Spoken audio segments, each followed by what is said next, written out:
Welcome back to the show, folks. So last week we watched as the House voted to strip Georgia Congresswoman Marjorie Taylor Greene of her committee assignments. But she's not the only controversial political figure around. Each year, there are dozens of complaints concerning the behavior of our representatives in Congress, and still punishments, they're very rare.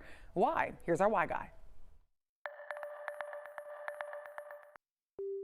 Representative David Schweikert of Arizona isn't exactly a household name. You probably missed it when he was reprimanded on the House floor last summer after he admitted to nearly a dozen ethics violations. It was the first public shaming of a House member in 8 years. Ethics complaints filed against members of Congress are not unusual, but public rebukes are rare and expulsions are even less frequent. Let's explore why.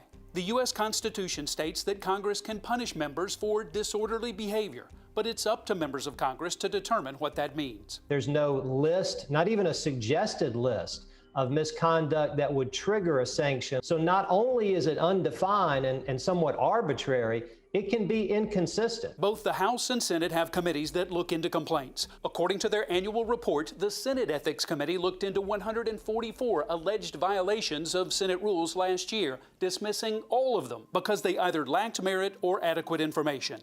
UGA political science professor Dr. Charles Bullock says investigating a fellow member of Congress can be touchy. These are your friends. You're not that comfortable, calling them down.